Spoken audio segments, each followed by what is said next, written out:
C'est la suite de Politicia, votre rendez-vous politique dont le numéro de ce jour est consacré à la problématique de la restitution des objets d'art emportés pendant la colonisation. Alors, que représente pour les Africains la restitution de ces objets? Nous avons posé la question à quelques Béninois qui se sont confiés au micro de Lefty Ounou, notre correspondant au Bénin. On les écoute, on en parle après. Mais la portée est énorme parce qu'elle permet aux Africains de pouvoir se réapproprier une partie de leur histoire qui a été occultée pendant longtemps. Une partie de leur histoire qui a été donc plutôt vue et lue dans les musées français. Aujourd'hui, donc, les Africains se réapproprient donc ces biens-là et permettent de pouvoir donc reconstruire leur identité qui a été spoliée pendant la période coloniale. C'est une exigence nécessaire. Parce que les biens culturels sont des biens immatériels qui ont une grande importance pour la dignité humaine, pour son identité, qui fait partie de l'identité de toute l'humanité. Pour faire partie de l'humanité, il faut venir de quelque part avec la culture. Et c'est cette culture-là qui permet de faire s'élever la culture universelle. Donc, les objets symboliques de la culture doivent appartenir à un peuple. Portée sociale, c'est qu'une fois retournés, ce sont des infrastructures qui vont les habiter, mais surtout des hommes qui vont prendre soin d'eux. Il y aura de la création de l'emploi. Et quand je prends le rang des gestionnaires du patrimoine culturel qui sont formés, qui sont des Béninois formés dans différentes universités du monde et qui se retrouvent au pays, ce sont des citoyens qui peuvent apporter leur technique à cela, recruté normalement par l'État béninois. Et donc, là, il y a de la création de l'emploi. Sur le plan pédagogique, vous savez que nous avons une jeune génération qui n'est pas tout autant informée avec preuve à l'appui de l'histoire de leur pays. Donc, on peut raconter l'histoire et dire tel chef-d'œuvre de tel roi se retrouve dans le musée de temps de la France, etc. Alors que si ces chefs sont ici sur place, ça renseigne mieux. Je dirais que cette restitution est pour les Africains un élément majeur. Un élément majeur parce que le retour donc, de ces biens, de ces œuvres et de ces biens culturels sera, disons, pour les pays africains, une opportunité pour refaire ce que j'appellerais la couture entre le patrimoine qui est resté et le patrimoine qui est parti. Et cette couture est d'autant plus nécessaire que la construction de l'identité se fait à partir de ces éléments. La couture entre ce qui est resté et ce qui est parti, il y a avant tout une portée symbolique, une réappropriation, disent-ils, de son identité, le retour de ces objets qui sont un bout de leur histoire, disent-ils. L'identité africaine, mais les identités de plusieurs pays d'Afrique, au nombre de 54 aujourd'hui. Oui. Ce qui a été pris au Congo ne parlera peut-être pas de la même manière à quelqu'un du Burkina, qui était enseignement Haute-Volta, oui, ou Dahomey, ou maintenant béninois, Côte d'Ivoire, oui, Algérie, et puis, etc., etc. Donc, quand on parle de l'Afrique, c'est comme un terme générique, oui, en France. Oui. Qui, en France, je suis aussi français. Vous croyez que notre République française aurait accepté que 90% pris dans un contexte illégitime, dans un contexte illégitime, 90% de son âme culturelle serait restée à l'étranger, même avec une paix? Cela fait partie de ce qui doit continuer à faire la paix entre les uns et les autres. C'est symbolique, c'est mémoriel, c'est politique, c'est géopolitique. Parce qu'aujourd'hui, quand beaucoup de présidents viennent en France, le soft power culturel, ils vont au Louvre, ils vont au Grand Palais, ils vont dans des fondations privées. Qui sont des lieux de mémoire. Des lieux de mémoire. Oui.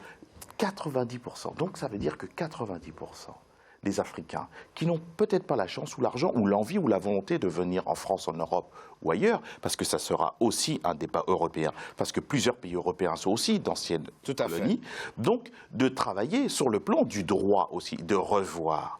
Parce que la construction de l'Europe est venue après ou pendant les décolonisations et autres, et les pays colonisateurs ont travaillé à l'Union européenne. Donc, en même temps qu'ils se décolonisaient, ils travaillaient l'Union. Donc l'Union africaine qui a été évoquée tout à l'heure, c'est intéressant, mais chaque pays a aussi le droit, en tant que protagoniste, de demander. Maintenant, sur ce que vous avez dit tout à l'heure, sur...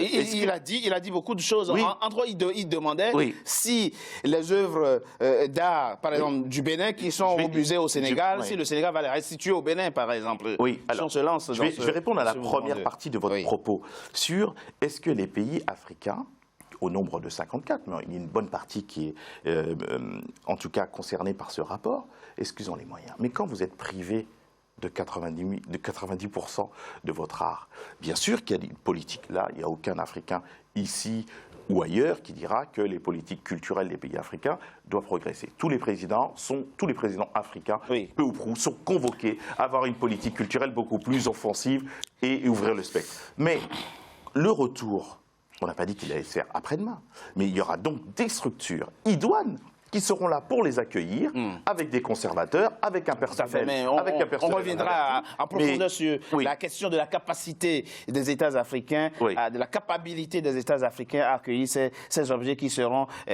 restitués. Didier, Rick, nous avons une problématique. Enfin, la problématique, elle est double. Vous avez d'un côté un peuple qui cherche à améliorer son rapport à son passé, dont un bout a été coupé.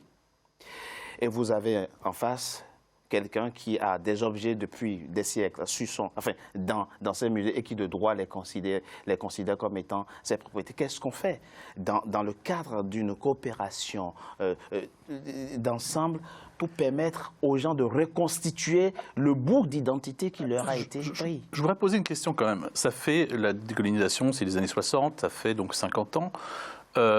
Plus de 50, oui, 50 ans, effectivement, plus de 50 ans. Pourquoi les pays d'Afrique qui veulent avoir des musées, pourquoi en 50 ans n'ont-ils pas construit des musées qui auraient pu, parce que sur le marché de l'art, il y a beaucoup d'objets. Il y a 3 jours à Dro, j'ai vu des terres cuites du Nigeria à 1500, 2000 euros, c'était vraiment rien.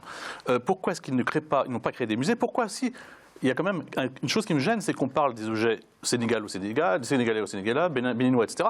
Or, le musée, en tout cas la conception que nous avons du musée, le musée a été créé en Europe, c'est un musée universel, c'est-à-dire pourquoi est-ce que ces pays n'ont pas acheté de l'art d'autres pays également? Pourquoi est-ce qu'il n'y a pas eu de constitution? Pourquoi est-ce qu'on se réfère uniquement à l'art de son pays et pas à l'art universel?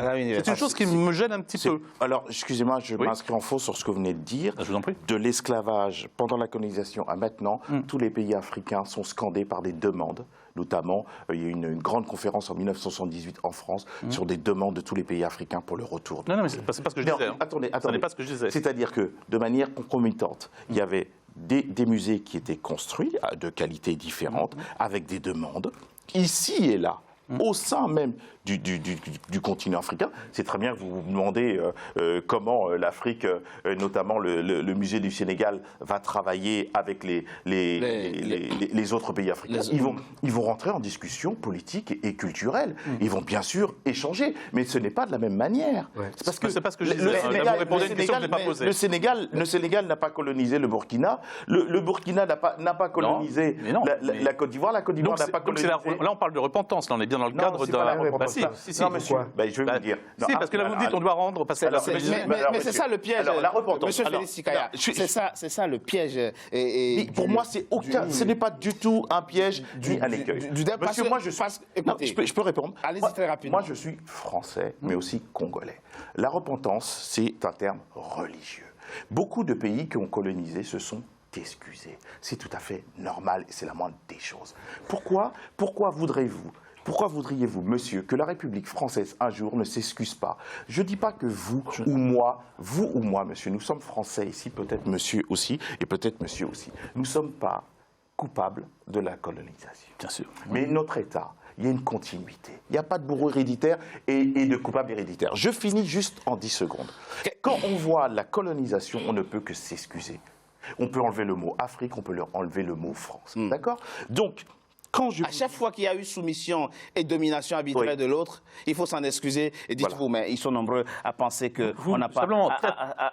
Oui, allez-y. Très rapidement. En quoi, monsieur, ça vous dérangerait de faire repentir? Non, j'ai pas de problème. Non, mais c'est pas ce que je dis. Attendez. Non, mais vous me posez... Ce que vous avez dit, c'est que le Sénégal n'a pas colonisé les autres pays, et donc il n'a pas à rendre des objets. Non, c'est pas ce que j'ai dit. Il y aura une discussion politique et culturelle. Une discussion pour faire des réclamations. Elles n'ont pas eu lieu. Mais bien sûr qu'elles ont lieu. Alors très bien. Donc ils vont rendre. Donc ils vont rendre. Ce qui veut dire. Donc ils vont rendre. S'il vous plaît. Oui, excusez-moi. Le général Amédée Alfredo n'était pas sénégalais. C'est lui qui a... Le général Amédée Alfredo, entre 1892 et 1894. Colonel Dodds à l'époque. Le colonel Amédée Alfredo, qui a décimé une partie des Amazones du Dahomey. Qui a libéré aussi les esclaves, qu'on oublie. En dépit. Bon, alors, ceci dit, s'il vous plaît, ceci dit, il n'était pas sénégalais. Vous voyez, c'est ça la différence. Et ça se comprend. La question aujourd'hui, c'est comment résister finalement à cette vague de demandes. Je l'ai dit, le 27 novembre dernier, Monsieur Touré, Sidi Touré, porte-parole du gouvernement ivoirien, a déclaré à l'issue du Conseil des ministres que la Côte d'Ivoire s'apprête à faire effectivement une demande de restitution de 100 objets. Il veut d'abord commencer par 100 objets. Le Sénégal parle de 10 000 objets. Le Bénin aussi. Comment voulez-vous résister à cette vague de demandes? Alors, tout à fait, mais c'est pour ça que j'ai dit que le président de la République a mis la France dans une situation intenable. Actuellement, en tout cas, on peut résister parce que pour le moment, il y a des lois en France et que ces lois, elles doivent être changées avant d'envisager des restitutions. Voilà, mais effectivement, la situation, et vous voyez bien d'ailleurs, là, je suis un peu en minorité, mais c'est pas grave. Moi, j'aime bien la polémique, ça ne pose aucun problème. Voilà, en minorité d'opinion. On a des opinions différentes, ce qui, moi, ne me choque pas. Mais ça ne me choque pas du tout. Mais simplement, il faut que je puisse on est d'accord. Et puis, effectivement, répondre. Bien sûr, c'est très compliqué, ça va être très compliqué, et c'est de plus en plus compliqué, bien entendu. Et moi, j'en veux beaucoup au président de la République qui n'avait pas le droit de dire. Il avait le droit de dire, je souhaiterais, il l'a dit, mais que éventuellement, les lois soient changées et qu'on puisse rendre certains objets. Là, il a dit 26 objets du Bénin vont revenir. Ça, il n'a pas le droit de le dire parce qu'il n'en a pas le pouvoir. C'est inaliénable depuis le XVIe siècle. C'est à l'Assemblée nationale. Il faut le déclasser. Il y a une loi qui permet de déclasser. Non, on peut déclasser. Non, mais attendez, cette loi, c'est le président de la République qui a une séparation des pouvoirs. Il n'a pas le droit de dire cette pouvoir. Il y a une séparation, mais il peut. Moi, je peux légaliser. La France l'a déjà fait. Le 23 janvier 2012, Frédéric Mitterrand, alors ministre. Ce sont des restes humains. C'est très différent. C'est très ponctuel. C'est pour ça. On parle il y a aussi des restes humains qui concernent le Dahomey. Les trophées d'Abomey qui sont au muséum. Et il y a aussi des restes humains conservés dans des musées en Afrique, des détails. Oui, mais ne faites pas diversion à chaque fois en nous sortant tout le temps. Quelques chiffres très rapidement. 69 000, ils sont 69 000 objets d'origine africaine au musée du Quai Branly, 69 000. Là, on parle de 26 objets, c'est encore dérisoire par rapport aux chiffres. Et nous avons effectivement 46 000 objets qui sont concernés en fait au total, hein, pas, quand on considère la période de la colonisation. Serge Guézo, vous rencontrez aussi certains, même Africains, qui disent mais on n'a qu'à dépassionner ce débat. Les Africains ont toujours vécu sans ces objets jusqu'à présent. En quoi est-ce que c'est si vital, si important d'exiger le retour? Donc vous qui êtes directement concernés, dites-nous justement, et entre vous qui avez eu la possibilité ici de contempler le trône de votre grand-père et vos frères qui sont restés au Bénin, qui n'en ont pas eu la possibilité, qu'est-ce qu'il y a eu en termes culturels ou d'articulation identitaire de particulièrement différents entre vous? C'est tout simplement que ça rentre dans la construction de l'esthétique, de l'identité, de l'affirmation d'une identité retrouvée. C'est aussi la construction d'un paradigme nouveau. Le fait de restituer ne consiste pas seulement à dire on est co-partenaire puisque c'est des faits de guerre. Ça, on l'entend. Mais on dit que permettez-nous aussi de pouvoir dire aux générations futures et qui nous précèdent que nous aussi, on a un regard esthétique. C'est vrai, les musées, le type de musée comme il est présenté, ne sont pas africains. Ça rentre dans nos... Ça dit que l'usage... Ils ne sont pas africains, donc ils peuvent rester... Non, ce que je veux dire, c'est que la manière de le conserver est propre à l'Occident. Chaque objet a une fonction aussi cultuelle et doit être resacralisé si nécessaire. Lorsque vous avez des assins, c'est un objet portatif. Mais si je ne le resacralise pas, ça ne sert à rien. Mais si j'y intègre le savoir-faire ancestral de l'artisan, ça dit qu'il faut qu'on intègre l'enjeu de l'économie, c'est-à-dire le tourisme, l'industrie du tourisme, on est d'accord, et aussi l'enjeu du savoir-faire, de la connaissance. Tout à fait, le caractère sacré, vous appelez un mot qui peut être intéressant, effectivement. Ces objets-là sont désacralisés, dites-vous. Oui. Il faut leur redonner leur essence. Et à l'échelle aussi, et ça permet aussi d'asseoir les zones géographiques. Tchikaya, est-ce qu'on peut rester sourd à la critique que, au fond, et ça, c'est Jean-Jacques Ayagan, ancien ministre français, qui dit ce rapport est un rapport militant. Il dit c'est un rapport militant, ces conclusions ne sont pas acceptables. Mais quand il dit ça, il pense qu'il y a un peu de l'affect qui biaise le débat. Au fond, c'est ce que M. Rickner semblait tout à l'heure nous dire, c'est parce qu'on a affaire à l'ancien colonisateur. Donc il y a des ressentis qui transparaissent et qui biaisent le débat. Moi, dans la lecture que j'ai eue du rapport, je n'y vois aucun esprit revanchard. Je n'y vois qu'un scientifique, deux scientifiques, avec des faits. Nous, on a le droit... biaisé parfois. Alors, on a le droit d'avoir une lecture et d'une interprétation tout à fait différente. Moi, ça m'étonne qu'un ministre de la Culture comme M. Ayagon parle de militantisme. Beaucoup de ministres de la Culture ont été d'abord des militants politiques, mais parfois ils voient le militantisme où ils veulent le voir. Oui. Bon, il est difficile de devenir ministre sans être passé par une forme de militantisme différent. Sur le plan de ce que vient de dire monsieur, sur le plan spirituel, sur le plan des représentations, tel que l'art africain a été présenté en France, soit c'était l'art nègre, l'art premier, l'art primitif. Quel est l'Africain qui va s'appeler art nègre, art primitif ou art premier? Je réponds. Vous me posez une question, je vais répondre. Alors que des grands qui ont pignon sur musée du monde, comme Modigliani, Picasso, et je pourrais vous en citer des dizaines et des dizaines, qui se sont inspirés. Je précise que de tous les écrits de M. Rickner, il n'y a aucun élan raciste dans ces écrits. Non, je vous remercie de le signaler. Non, mais alors, c'est très important. Non, mais c'est important que vous le disiez, mais moi, je n'ai jamais eu que ça soit en direct, tout à l'heure en off, ou ils sont en off. Je n'ai jamais pris monsieur pour un raciste. L'apanage du racisme n'est l'apanage de personne. Et ce débat, c'est parce que je suis noir de peau, que tous les noirs pensent comme moi. Exactement. On n'a pas les blancs pas comme moi. Vous allez répondre à M. Félix Tchikaya. Les noirs n'ont pas de... Il faut marquer une courte pause. On fait une courte pause, mais M. Rickner va répondre tout à l'heure à M. Félix Tchikaya. À tout de suite.